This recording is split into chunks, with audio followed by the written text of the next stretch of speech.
Good afternoon, everybody. Uneducated Economist here. So I would really like to thank all the new subscribers who have come to the channel. I really appreciate it. When I get the new subscribers and I get a kind of a wave of them that come in, the videos get spread around the internet a little bit more, like the algorithms get picked up. So when I have the new subscribers come to the channel and commenting and liking the videos, YouTube picks that up and starts pushing the videos out there, and it was really noticeable over the last few days. So thank you very much to all the new subscribers who have come to the channel, and thank you very much to all the dedicated viewers of this channel. You know, if it wasn't for you being here as long as you have and contributing with the comments and the just everything you guys done, I can't thank you enough. I mean, you guys are totally awesome. So let me get you guys some information, and then I have a piece of mail that I want to open up for you guys.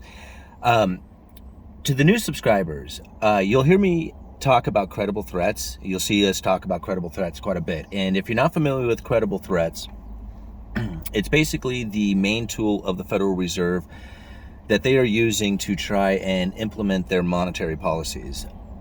What basically happened is that once they have hit the lower bound of zero, dropping of interest rates is no longer stimulating to the economy.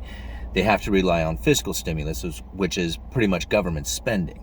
Now, that doesn't mean that they don't have any tools left. They can use some of their tools, and one of those things is called jawboning or forward guidance, and what I like to call it is credible threats. Now, the way Ben Bernanke had described credible threats back in 2000, because like I said, they knew a long time ago that they were going to come into this moment where dropping interest rates wasn't going to be an effective tool, not in the condition that we have the laws and the legalities of things right now. Anyway, we don't get into that. We're talking about credible threats, and the way that Ben Bernanke had described it was with a story of a guy who invents a gold machine. And with this gold machine, he could produce as much gold at will with very little cost or energy. The moment that information gets out to the public that he has this gold machine, the price of gold on the market would plummet, even before the guy produces a single ounce of gold. Just the idea alone, just the credible threat that he can produce this machine would cause gold to plummet. That is the exact tool that they are now using all the time. And a great example of it was with the corporate credit facility, where they were buying corporate debt. Remember the news on corporate debt purchases from the Federal Reserve? I mean, it was like one of the biggest conspiracy theories out there that everybody, well, it wasn't even a conspiracy theory, not really, shouldn't go that way. It was one of the biggest push of misinformation out there that people were talking about how devastating this was going to be to the markets. And what was funny about it is that the Federal Reserve really didn't purchase a whole lot of corporate debt. I mean, they did purchase some, right? They established the facility, they did purchase some debt, but they didn't go into buying hundreds of billions of dollars worth of corporate debt like everybody thought they were going to. And they knew that they weren't going to need it. Now, there's an article I'll leave down in the description. Now, boy, I jump all over the place, don't I? I'm going to leave links to several things down there. One of them is going to be this article. Another one is to a video that I had put out, I don't know, a couple years ago, maybe a year and a half ago, talking about the situations that is taking place right now. But let me read you this quote coming out of this Bloomberg article. The title of the article is "One Sign that the Fed Changed Everything in Corporate Bonds." And now listen to this. Merely saying that it intended to buy corporate bonds to stabilize the market allowed the Fed to reduce risk premiums on debt before it even had to make a single official purchase. So when they went out there and said, we're going to be buying corporate debt, the markets went, oh my gosh, and all the news out there went like, this is insane. Investors thought to themselves, well, if they're going to be buying corporate debt, that's going to cause the yields to go down and the prices to go up. I'm going to front run the Fed. And they went out there and started buying up this corporate debt before the Fed even had a chance to do it, with the anticipation that the Fed was going to be buying this debt, but they never did. Well, they did a little bit just to establish that credible threat, but they didn't go into it in the way that the investors thought that they were going to be going into it. And they knew that they were going to do this. This is part of their toolbox. This is part of their credible threats, their forward guidance, their jawboning. So I thought that was really interesting. Now, if you think about if they established this idea of the corporate debt being purchased and all these investors ran into it, well, what happened to the corporate debt? the prices went up and the yields went down a lot. Now that was taking place here in the United States. Now, I'm going to kind of skip away from that, just kind of set that aside for a minute. Over in China right now, there is a big situation taking place with that Evergrande. Now, there's a million YouTubers out there talking all kinds of stuff about Evergrande. I'm not going to get into it. What I wanted to get into was the ripple effect that has taken place from that. Now, here's a Wall Street Journal article. It's titled, "Riskier Chinese Property Banks Suffer as Evergrande Struggles." This is what I was talking about, the contagion. The bond market starts to default. Now, I said it in that video. If you go and check out that YouTube video I did a while back, it was talking about Chinese bond defaults. And this is where the dollar demand comes in. And this is one of the reasons why I was not so, I've been a dollar bull, right? I am a strong dollar theorist. This is where I believe things are headed, is that the dollar is stronger than any other currency out there, and it is going to be king for a very long time. And the reason is because the things that are happening, just like over in China with Evergrande, as that goes down, these are dollar denominated debts. That means that these guys need to come up with dollars, US dollars, in order to make their investors happy, the creditors happy. And as they fail, other companies who are in that sector are going down with them, as the investors are getting worried about putting their money in with these companies. If it makes it ever increasingly difficult to roll your debts over into new debts, then your industry starts to suffer, right? If you cannot borrow the money, can't pay your creditors, if you can't, make your bills, can't continue on, this is where people begin to suffer. This is where, the recessions begin to happen, the defaults and the downturns.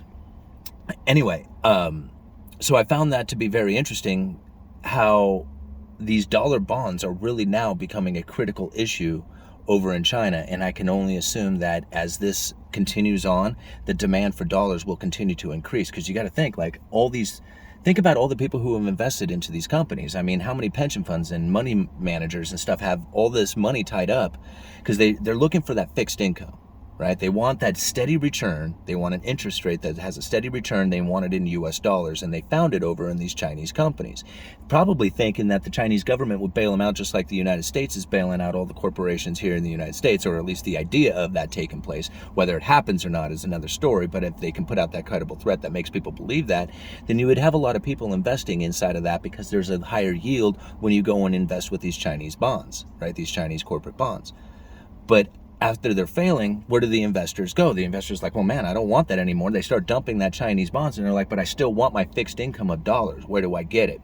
And that is where I found another Wall Street Journal article titled, "Libor Transition Spikes Sales of Risky Corporate Debt." Now, they're blaming it on the Libor transition because the way they're going to start benchmarking these interest rates was from the Libor, which is still astonishing me. I thought they abandoned that a long time ago, but apparently they're still using it, and they're going to here for the next few weeks, where they switch it over to the SOFR. Now, they're talking about this spike in sales of risky corporate debt. Well, that's high yielding corporate debt. And so I'm thinking to myself, well, if there's not Chinese investors, if there's investors who are bailing out on Chinese US denominated bonds that were higher yielding, and that is diminishing, and there's a spike in the sales and purchases of the US high-risk corporate debt, does it not seem like, okay, well, they're getting out of here and getting into there? So this is really what's going on, is that as let me see if I can say this right, as foreign corporations begin to fail and default on their bonds, the investors who are abandoning,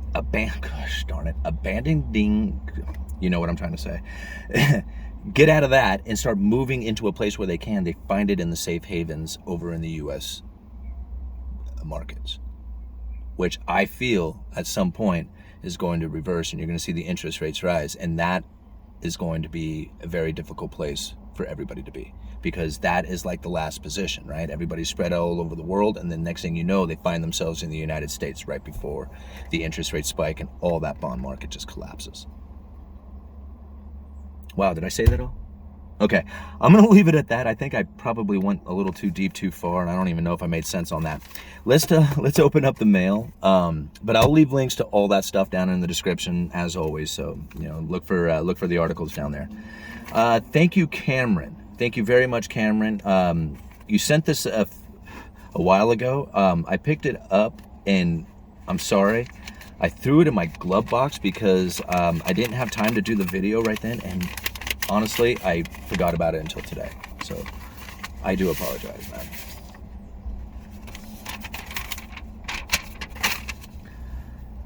Incredibly interesting analysis of money in that all money is existence is debt loaned into existence. That's right. No debt, no money. That's right. Holding a $20 bill could have come into existence from an outside loan for a home mortgage issued 10 years ago. If all debt was paid off, then no money would exist. That's right.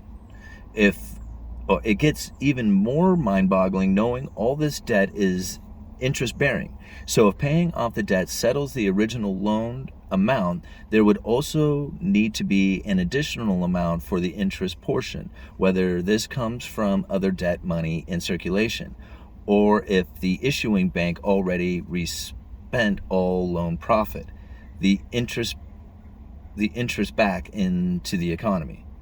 Wild, eh? What's your thoughts? Well, Cameron, and this is dated September 1st, 2021. Cameron, I totally agree, and that's one of the reasons why a fiat money system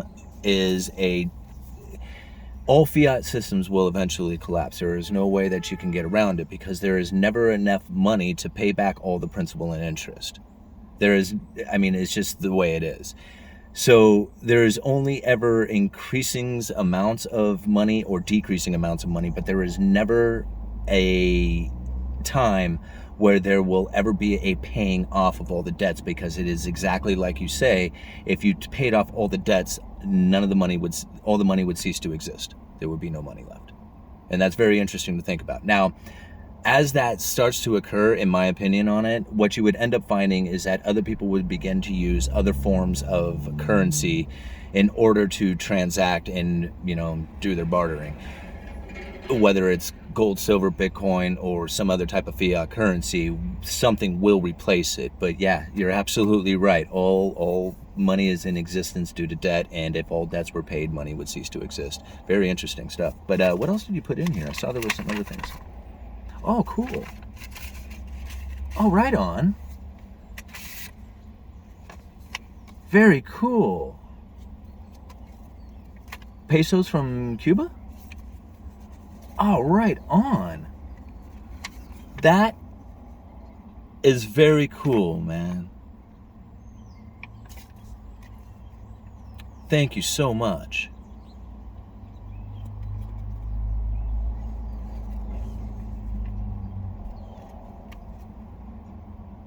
You guys are right on. I so appreciate this. That is an awesome one for the collection. I can't thank you guys enough. Uneducated Economist, you guys let me know.